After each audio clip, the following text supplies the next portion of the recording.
Hi, today is Sunday, October 12th, 2025. This is my second reading, and I am interested in the geology too, and the scablands and the mega dam bursts open during the Ice Age in the western part of United States, formed unique strata of mountains and everything. So let's learn more about other features of geological characteristics, geological formation of the Washington state area. This article is from National Geography, and the section is History and Culture. The title is Formed by Mega Floods. This place fooled scientists for decades. Geologists couldn't account for the strange landforms of eastern Washington state. Then a high school teacher dared to question the scientific dogma of his day. Remnant of lost landscape. This island of ancient soil, crowned by a crop of wheat, survived the Ice Age floods that sculpture the region known today as the channeled scablands. So those are wheat crops, right? Someone must be farming the land. This article is by Glenn Hodges, photographs by Michael Melford, March 9th, 2017. So it's 8-year-old article. In the middle of eastern Washington, in a desert that gets less than 8 inches of rain a year, stands what was once the largest rain waterfall in the world. It is 3 miles wide and 400 feet high, 10 times the size of Niagara Falls, with plunge pools at its base suggesting the erosive power of immense flow of water. Today, there's not so much as trickling running water over the cataract's lips. Cataract's lip. It is completely dry, right? The dry falls is not the only curiosity in what geologists call the Columbia Plateau. Spread over 16,000 square miles are hundreds of other dry waterfalls, canyons without rivers that might have carved them, called coulees. Mounds of gravel as tall as skyscrapers, deep holes in the bedrock that would swallow entire city blocks, and countless oddly placed boulders.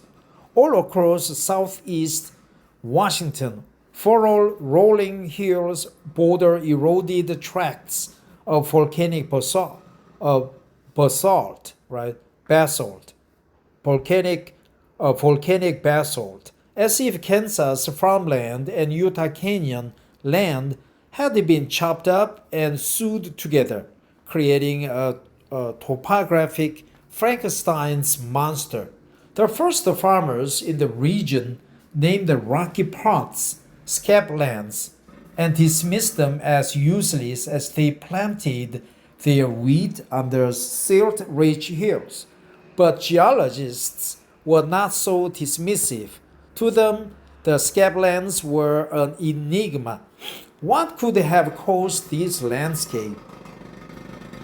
It was a question hotly debated for several decades, and the answer was as surprising and dramatic as Dry Falls itself. As tall as a 5-story building, this wall of volcanic basalt in drumheller channels took shape 10 million years ago as lava cooled, shrank, and cracked vertically. Massive floods later ripped away sections, right? For that matter, so was the sections creating this pillared landmark. For that matter, so was the source of that answer. A high school science teacher, for that matter, so was the source of that answer. A high school science teacher named Harley Bretz. In 1909, the Seattle teacher visited the University of Washington to see the U.S. Geological Survey's new topographic map of the Quincy Basin. Right?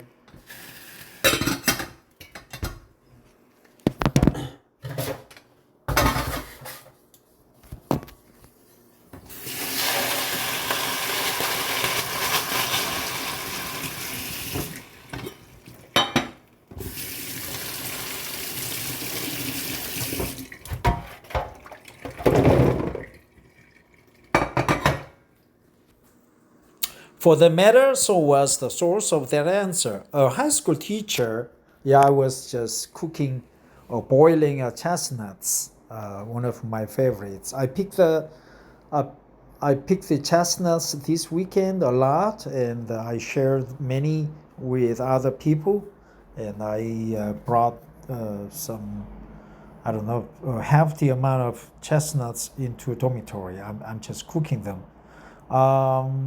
In 1909, the Seattle teacher visited the University of Washington to see the U.S. Geological Survey's new topographic map of the Quincy Basin, a large area on the west side of the Columbia Plateau. He was 27, with no formal training in geology, but when he looked at the map, he noticed a striking feature, a huge cataract, much like a dry falls, on the western edge of the basin, a place where water appeared to spill out of the basin and into the Columbia River, gouging a canyon several hundred feet deep. The falls would have been bigger than Niagara, but there was no apparent source of water for them, no signs whatsoever of a river leading to the cataract.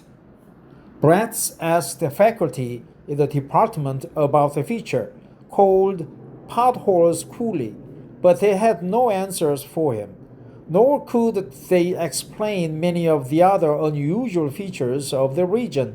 That's when a legend has it, as legend has it, right? As legend has it, as legend has it, as legend has it, as legend has it. As legend has it, as legend has it.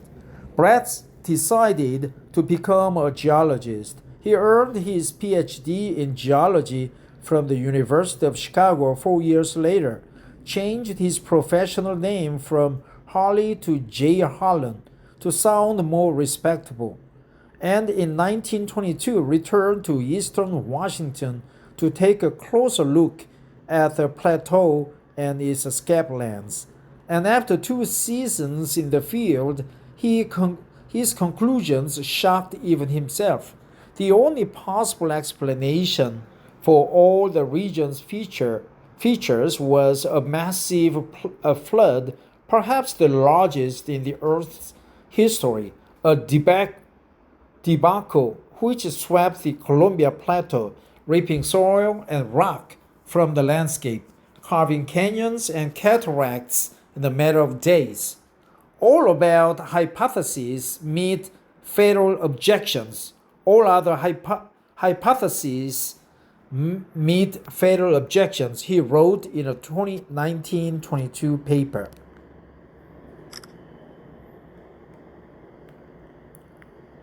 It was a geological heresy for almost a century, ever since Charles Lyell's 1830 text, Principles of Geology, set the standards for the field. It had been assumed that geological change was gradual and uniform, always the product of, as Lyell put it, causes now in operation.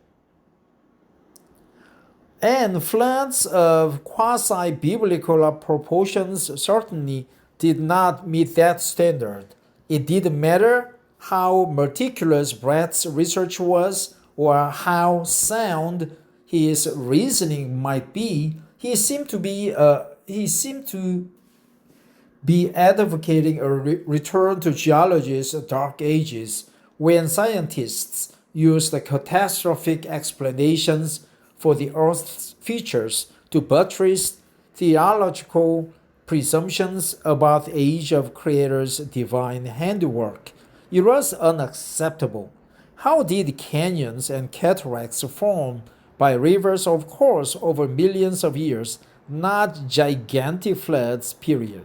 So in 1927, after Bretz had published yet another paper about the Spokane flood, the landscape it carved, the nation's geological bigwigs invited him to Washington, D.C. to present his findings and receive his beatdown, right? Bigwigs, that's good term, like highly mighty people, bigwigs, and receive his beatdown. Bigwigs.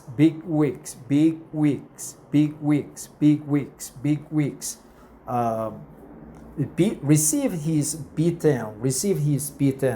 Bretz was game and explained to the expert assemblage how a massive ice age flood had carved 3 parallel tracts of flood channels south of Cordilleran ice sheet, which covered Canada and the northern United States, pooled in a temporal lake twice the size of Rhode Island at the southern edge of the scablands, and then drained like an overflowing tub into the Columbia River Gorge. On the way, the floodwaters carved the famous Grand Coulee, a canyon up to 3 miles wide with walls up to 1,000 feet high.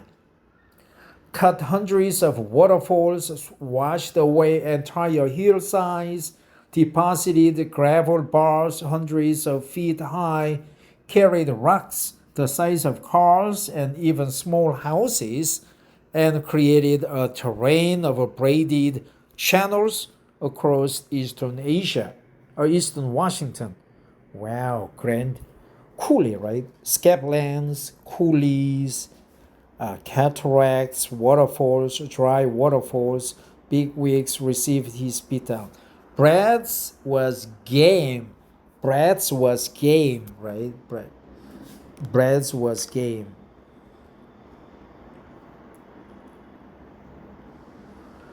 Floodwaters scoured this chaotic labyrinth of channels into the bedrock of Babcock Bench, perched 600 feet above the Columbia River. A wall of basalt at the Frenchman Coulee lures rock climbers and shows the shrinkage cracks that formed in cooling lava millions of years ago. Rivers and streams could not have done this, Bretz said. The landscape bears none of the marks of riverine systems, with smaller tributaries joining into large ones, forming tree-like branch and trunk patterns. Riverine. Rivers, adjective. Riverine systems, right? Riverine systems. The crisscrossing pattern that flowing water creates when it makes its way across fresh terrain. The difference between the channels we typically see, say after a rainfall or on the margins of flooding river, and the channels in the scablands is simple scale. These are just much larger and were carved into rock instead of sand or silt. Interesting. Rock, right? Instead of silt or sand. The key to the rapid erosion, Bretz said, was the volcanic basalt that forms the bedrock of Columbia Plateau. When basaltic lava cools into rock, it forms vertical hexagonal pillars that have weak bonds to each other. Compared to, say, a granite, which erodes grain by grain, basalt can erode chunk by chunk as these pillars separate. So a massive high-energy flood could pluck apart the bedrock so quickly that a canyon like the Grand Coulee might be formed virtually overnight. During the Ice Age floods, the entire scene was submerged beneath hundreds of feet of water, says geologist Bruce Bjornstad. The Palos River, shown here, was hijacked and forced to follow a new route to the Snake River. Bretz's research was thorough, and his map of the channeled scablands was so accurate that it's a virtual tracing of modern-day satellite images, creating the immediate impression of channeled floodwaters. But his audience, none of whom had visited, much less studied, the scablands, was having none of it, right? That's good expression. This one, right? But his audience, none of whom had visited, much less studied, this is good, much less studied, the scablands was having none of it. While Bretz was game, they have, none of them was having none of it. None of them had visited, much less studied, the scablands. Bretz's hypothesis was not just wholly inadequate, in the words of one critic, but preposterous and incompetent. Compounding the problem of his unlikely hypothesis was the question of where all this water would have come from. Bretz had no convincing answer. He had no convincing answer, right? But because, at the time, it was unthinkable to imagine the Ice Age dam was holding a lot of melting water and burst open with a bang, loud bang, creating a channeled scablands. During the last Ice Age, 18,000 to 13,000 years ago, the landscape of eastern Washington was repeatedly scoured by massive floods. They carved canyons, cut waterfalls, and sculptured a terrain of braided waterways, today known as the channeled scablands. Instead of tributaries, it's a braided, right? Braided waterways. Cordilleran ice sheet, Canada, Washington ice dam, glacial Lake Mijola, channeled scablands, right? Channeled scablands, Pacific Ocean, Oregon area affected by cataclysmic flooding, channeled scablands. For more than a decade afterward, Bretz was on the losing side of a preordained conclusion, as the other geologists who began studying the area concocted one labored hypothesis after another for how the scablands features might have been created by gradual erosion. Then in the early 1940s, the other shoe dropped. Joseph Pardee, a geologist for the USGS, reported that he had discovered strong evidence of massive flow of water in eastern Montana, a swath of current ripples 30 to 40 feet high, like the sand ripples that might form in the river or tidal water, but made of gravel and orders of magnitude larger. Their source? A giant Ice Age lake, glacial Lake Mijola. that formed when the Cordilleran ice sheet progressed south and blocked the Clark Fork River Valley, forming a dam of ice 2,000 feet high. Interesting. Ripples 30 to 50 feet high of gravels and rocks. Behind that dam, water from the Clark Fork gathered, forming a lake with as much water as Lake Erie and Lake Ontario combined, stretching for hundreds of miles in Montana's mountainous river valleys, right? Riverine systems. Then the dam broke.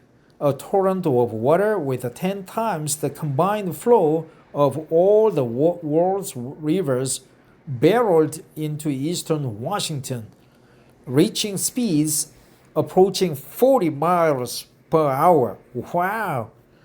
40 miles per hour, that's fast. Obliterating the terrain and leaving giant current ripples and gravel bars in its wake. A farmer rakes hay into windows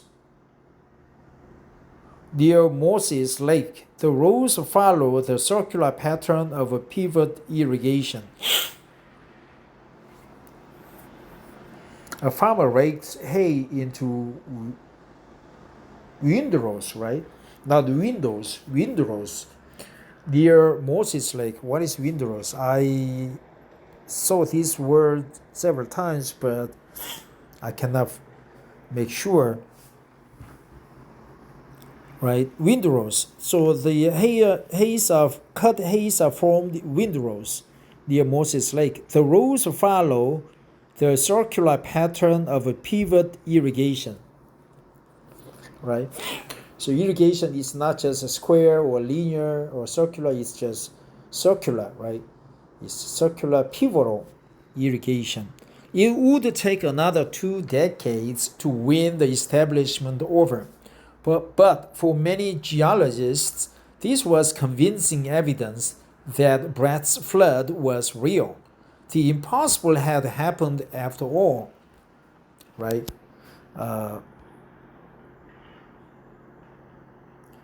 It would take another 2 decades to win the establishment over. Here, establishment means the group of geologists.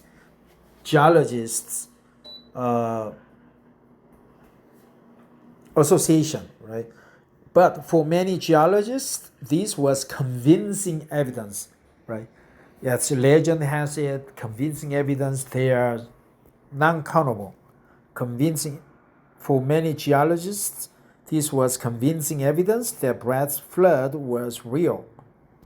The impossible had happened after all. Seeing like a geologist, it takes practice to see the world as a geologist does.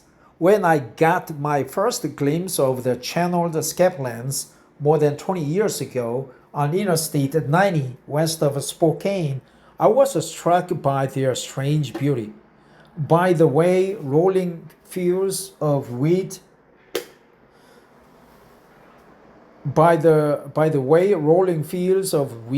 could suddenly yield to a landscape of rocky buttes, right? Rocky buttes. Here. I had no explanation for the terrain, and I didn't need one. I had that primitive eye that looks at rocks and just sees rocks. But when I returned to the scablands with Brett's story in mind, suddenly I was in an entirely different world. Rock buttes, right? Rock buttes. They look like tree fossils. Buttes.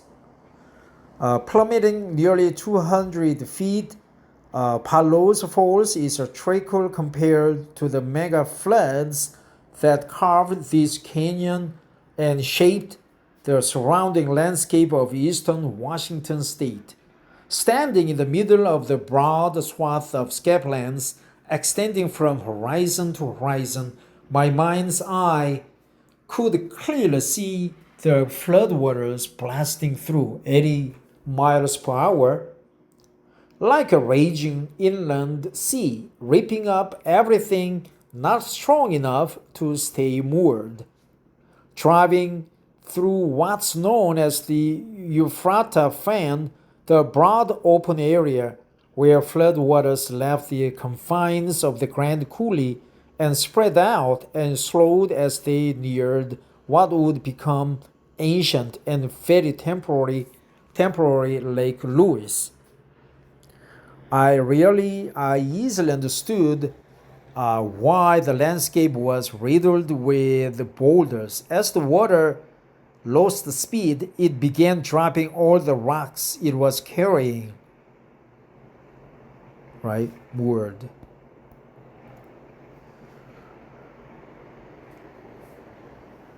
And when I stood on the lip of the dry falls of Potholes Coulee, looking at this immense canyon with a farmland on three sides and precipitous drop on the other, I felt what Bretz was thinking when he looked at that map a century ago. If a river didn't carve this, what did? Right, channels. So these are channels, right? Channels. Carved by repeated flooding, a horseshoe-shaped canyon called the Potholes Coulee lies along the Columbia River. Raging water dropped 850 feet in less than 3 miles here, stripping away topsoil and eroding the underlying basalt. With a flood story in mind, it all seems so obvious, in fact, that it's almost impossible to see the terrain and not see the floodwaters that shaped it. Why then were the experts in Brett's day so blind to what now seems like a self-evident geological record? I posed that question to Vic Baker, a geologist with the University of Arizona, who became the preeminent scablands expert in Brett's wake when we met to tour several of the region's features. It's the mistake people have made most in the history of science, he said. They forgot that nature has the answers, not us. Bretz was making arguments and no one was going into the field to see anything, Baker said. Yeah, Bretz was difficulty in winning the establishment over because they have not studied, much less visited the land. Bretz was making arguments and no one was going into the field to see anything, Baker said. They were just countering his arguments with theory. And because scientists are first and foremost human beings, they are loath to change their theories or their minds because of mere data. Basalt and granite boulders now littering the Ephrata Fan were carried there by torrents of water that gushed out of a canyon called the Grand Coulee. The largest piece of rock is more than 25 feet tall.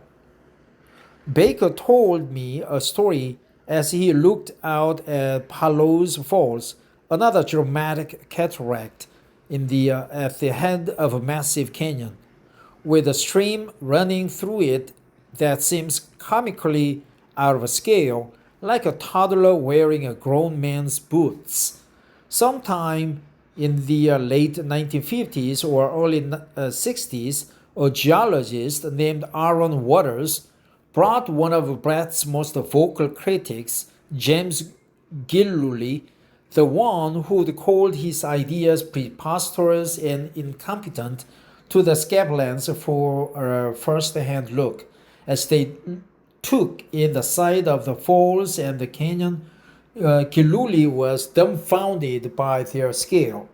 Coulee was just quiet the whole time, Baker said, and as they were leaving, he broke out into this immense laugh and said, "How could anyone be so wrong?" After resisting Bretz's theory for decades, simply seeing the landscape with his own eyes had changed his mind. Aha. Interesting. Of course, for some Bretz's most stubborn critics, even eyewitness experience wasn't enough. Bretz's arch adversary, Richard Foster Flint, a Yale geologist who remained a premier authority in the field until 1970s, spent years studying the scablands and resisted Bretz's theory until he was virtually the only one left who did. He finally acknowledged the scablands flooding grudgingly with a single sentence in the textbook in 1971. But as philosopher Thomas Kuhn observed, new scientific truths often win the day, not so much because our opponents change their minds, but because they die off. Because they die off, right? I was washing my feet. As philosopher Thomas Kuhn observed, new scientific truths often win the day, not so much because opponents change their minds, but because they die off. Not so much, but, right? By the time the Geological Society of America finally recognized Bretz's work with a Penrose Medal, the field's higher honor. It was 1979 and Bretz was 96 years old. He joked to his son, "All my enemies are dead, so I have no one to gloat over." Right? Gloat. Laugh, smile, with condescending tone of higher intelligence, I think.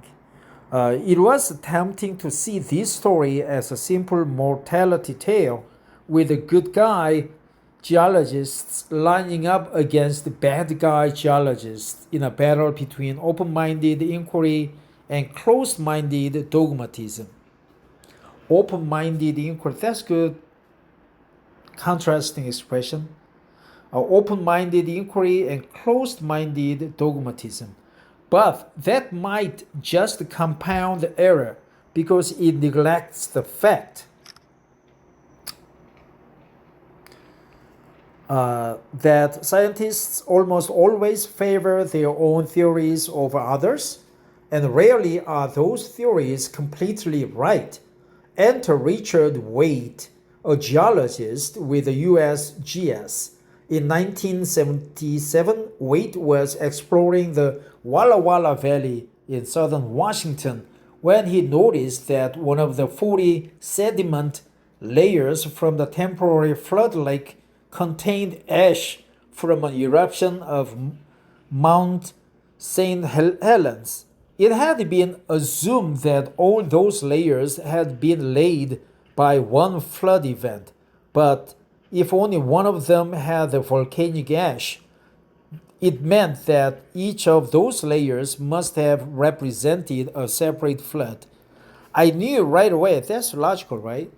I knew right away that there couldn't have been just one flood, Waite said.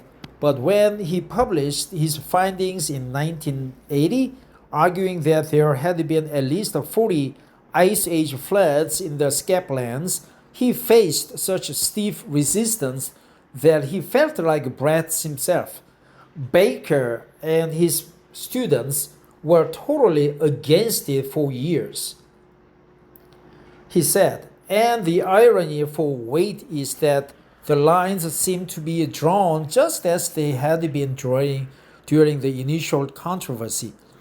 The authorities in the field were invested in a particular theory, and contrary evidence, compelling evidence, contrary evidence, was dismissed without an adequate hearing. Contrary evidence was dismissed without an adequate hearing, right? So this is interesting. Stiff resistance.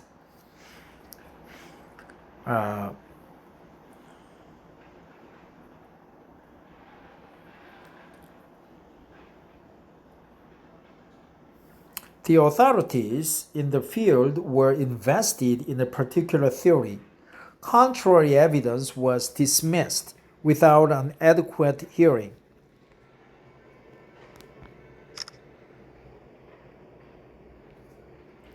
A tile of basalt stands like a butte as a testament to the forces of nature that created the scablands. The region is unique. Let the observer take wings of the morning to the uppermost parts of the earth. He will nowhere find its likeness, wrote J. Harlan Bretz, the geologist who first described the flooding that sculptured his terrain.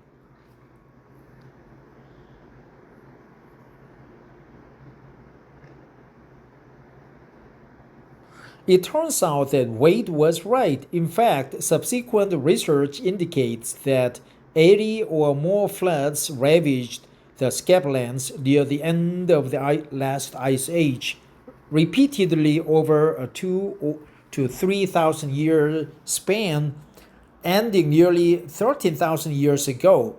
The Cordilleran ice sheet advanced to block the Clark Fork River, a new iteration of glacial Lake Mijola formed, and then the ice dam broke, each time unleashing such a torrent of water that if it were to happen today, most of Portland's skyline would be submerged by the floodwaters. What's more, something similar might have happened during previous ice ages, meaning that perhaps the most dramatic features of the scablands, like a Grand Coulee and Dry Falls, didn't form in the blink of a geological eye after all, but were shaped by catastrophic erosion over an extended period of time, which would make both Bretz and his early critics right. Bretz about the flooding, and his critics in their skeptical assessment of his timetable.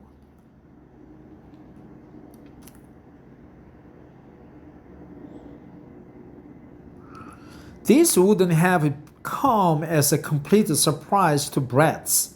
By the early 1950s, he had noticed that some scabland features appeared to be more weathered than others, and in his last paper on the subject in 1969, he argued that there had been at least 7 scabland floods, but by then the controversy that had defined his professional life had already come and gone. When I asked Wade about the irony of Brett's story, he said, I think if Bretz could have made the argument in the 1920s for several floods, it would have muted the opposition a great deal. I agree, right? Then they would say, oh, yeah, that's possible. It's more floods, more like a river flowing. Perhaps it's just as well that he didn't. Perhaps it's just as well that he didn't. That sort of neat resolution might obscure what's arguably the most important lesson of the scablands story: the caution that nature has the answers, not us. Just when we think we've got nature figured out, we find that among her many powers is the power to confound us again and again and again, right? Nature has the answers, not us. Nature has the answers, not us. Perhaps it's just as well that he didn't. That's good expression. Perhaps it's just as well that he didn't. Perhaps it's just as well that he didn't. Perhaps it's just as well that he didn't. Perhaps it's just as well that he didn't. Perhaps it's just as well that he didn't. Nature has the answers, not us. Nature has answers, not us. This is good word. But before I go, related topics, you may, I like every interesting stuff. Let's go and find out several words. Cataract. A cascade, waterfall, downpour, clouding of the lens of the eye. Cataract. Yeah, cataract disease. Cataract. Cataract. Cataract. Cataract. I'm interested in the pronunciation. Butte. Butte. Solitary hill or mountain rising suddenly from the surrounding countryside. Butte. Butte. So Walter Son in young arm is kind of a butte, but usually butte is like a mesa, right? Butte. Butte. Cataract. Moored, right? There are several words and expressions that I would like to remember, right? Cataract, butte, moored, cataclysmic theory. Bretz was having difficult time winning the establishment over, right? But perhaps it's just as well that he didn't, right? More convincing, confounding evidence, convincing evidence, because they were heavily invested in the old dogma, right? Open-minded inquiry versus closed-minded dogmatism. So let's go back and see what I marked to remember. Stiff resistance. The authorities in the field were invested in a particular theory. The authorities in the field were invested in a particular theory. Contrary evidence was dismissed without an adequate hearing. Contrary evidence was dismissed without an adequate hearing. Contrary evidence was dismissed without an adequate hearing. But as philosopher Thomas Kuhn observed, new scientific truths often win the day, not so much because opponents change their minds, but because they die off. But the philosopher Thomas Kuhn observed, new scientific truths often win the day, not so much because opponents change their minds, but because they die off. Gloat over, right? Gloat over. So we go gloating smile, right? Gloating over. Oh man. Come on, man. Gloat. Feel. Gloat. Express triumphant or malicious satisfaction at another's misfortune. Exalt, right? Gloat. Gloat. Gloat. Gloat. Gloat. Gloat. Feel or express triumphant and malicious satisfaction at another's misfortune. Gloat over. Gloat.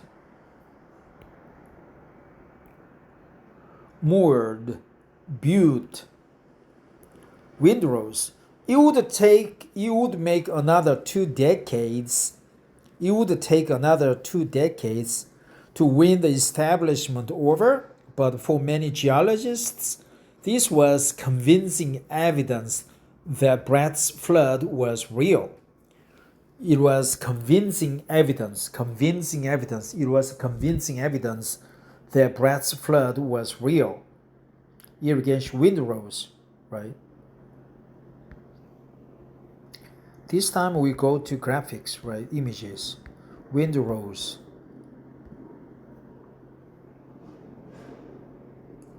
Windrow. Windrow, a long line of raked hay or sheaves of grain laid out to dry in the wind. A long line of raked hay or sheaves of grain laid out to dry in the wind. Windrows, right? Windrows. 당글개로 긁어서 나온 게 windrows. Those are windrow. Windrow. Windrow. Very good. Windrow. Windrow. Windrow. Yeah, windrow. Yeah. Snow, same. Windrow. Windrow. Windrows. Windrows. That's good word. Windrows. Windrows. But his audience, none of whom had visited, much less studied the scablands, was having none of it, was having none of it, was having none of it. But his audience, none of them have visited, much less studied the scablands, was having none of it. The riverine systems receive his beatdown. Bretz was game, big wigs, beat down, right? Beat down. Let's see how the images show us about the word beat down.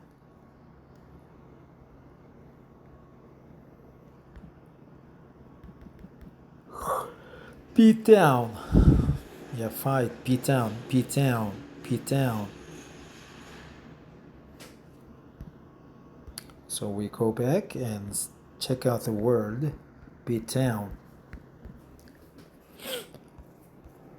We go to a web dictionary, this time dictionary.com. Beat down. Decisive defeat. The team is on its way to the quarterfinals after delivering last night's 12-3 beatdown, a severe beating. If you said that to me, you'd get the beatdown of your life. If you said that to me, you'd get the beatdown of your life. Beatdown of your life. Beat down, right? Severe beating. A decisive defeat, beat down. That's good word. Beat down. As legend has it, as legend has it, as legend has it, as legend has it, as legend has it, as legend has it. Receive his beat down. Bretz was game, big wigs, riverine systems. But his audience, none of whom have studied, much less visited the scablands, was having none of it, Windrows. It would take another 2 decades to win the establishment over, but for many geologists, this was convincing evidence that Bretz's flood was real, built, moored.